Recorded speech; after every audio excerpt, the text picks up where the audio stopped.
नहमदुहु व नुसल्ली अला रसूलिहिल करीम अम्मा बाद फ़ाऊज़ु बिल्लाहि मिनश शैतानिर रजीम बिस्मिल्लाहिर रहमानिर रहीम। आज का हमारा सवाल ये है कि ऐसे जानवर की कुर्बानी करना जिसके पेट के अंदर बच्चा हो, उसकी कुर्बानी करने का क्या हुक्म है। इसका जवाब सुन लें कि जिस जानवर के पेट के अंदर बच्चा होगा उसकी 3 किस्में बनती हैं। पहली किस्म का वो जानवर कि जिसके हमल ठहरे हुए चंद अरसा गुज़रा है, हमल हुए 15 दिन, 20 दिन, 1 माह, 1.5 माह के करीब अरसा गुज़रा है, यानी कि ये मालूम है कि अभी तक इसके अंदर जो हमल है उस जानवर के अंदर, उस बच्चे के अंदर अभी तक जान नहीं पड़ी। एक किस्म का तो ये जानवर हुआ। और दूसरी किस्म का वो जानवर है कि जिसके हमल को कुछ अरसा बीत चुका है, गुज़र चुका है, 1 माह, 2 माह, 3 माह के करीब, 4 माह के करीब अरसा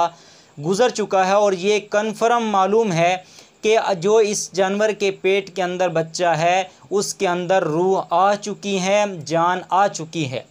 दूसरी किस्म का ये जानवर हुआ। और तीसरी किस्म का वो जानवर है कि जिसके हमल ठहरे हुए काफ़ी अरसा गुज़र चुका है और वो करीबुल वलादत है, यानी कि बच्चा जनने के बिल्कुल करीब है, आखिरी महीने के अंदर लगी हुई है, 10 दिन, 5 दिन या चंद दिन उसकी वलादत के अंदर बाकी हैं। एक किस्म का ये जानवर हुआ। लिहाजा वलादत के जानवर, पेट के अंदर बच्चे के होने के एतबार से ये 3 जानवरों की 3 किस्में हुई। जो पहली किस्म का जानवर है कि जिसके पेट के अंदर बच्चा है, हमल है और हमल को ज़्यादा अरसा नहीं गुज़रा, कुछ ही वक्त गुज़रा है, लिहाजा ऐसे जानवर की कुर्बानी करना बिला कराहत जायज़ है। ऐसे जानवर को कुर्बानी के अंदर इस्तेमाल कर सकते हैं।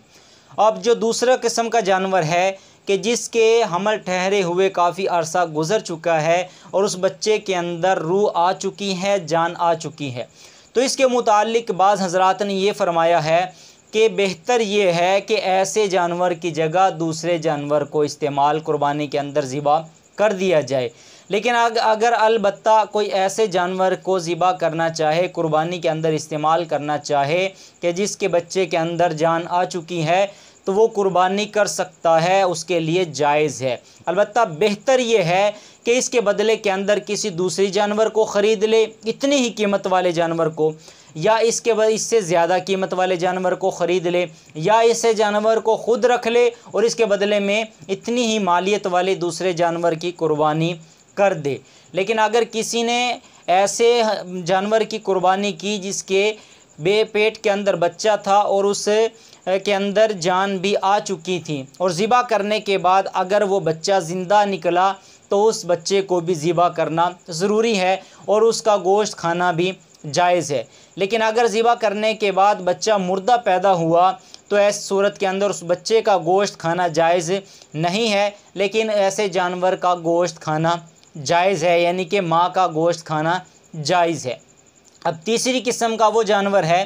कि जिसके हमल को काफ़ी अरसा गुज़र चुका है और वो करीबुल वलादत है, यानी कि बच्चा जनने के बिल्कुल करीब है, तो ऐसे जानवर की कुर्बानी करना हज़रात ने मकरूह लिखा है, यानी कि जो बिल्कुल आखिरी आयाम के अंदर है, ऐसे जानवर की कुर्बानी करना जायज़ नहीं है बल्कि मकरूह है। अलबत्ता जो पहले दोनों किस्म के जानवर हैं, जिसको हमल को ज़्यादा वक्त नहीं गुज़रा या बच्चे के अंदर रूह नहीं आई या बच्चे के अंदर रूह आ चुकी है और हमल को ज़्यादा अरसा गुज़र चुका है, ऐसे जानवरों की कुर्बानी करना जायज़ है। अगर कोई कर ले तो उसकी कुर्बानी अदा हो जाएगी और उसकी कुर्बानी करना उसके लिए जायज़ है। लेकिन बेहतर ये है कि अगर कोई और जानवर मुयस्सर हो सके तो उसके बदले के अंदर दूसरे जानवर को इस्तेमाल कर ले और उस जानवर को अगर ख़ुद रखना चाहे ख़ुद भी रख सकता है और अगर फ़रोख्त करना चाहे तो उस जानवर को फ़रोख्त भी कर सकता है।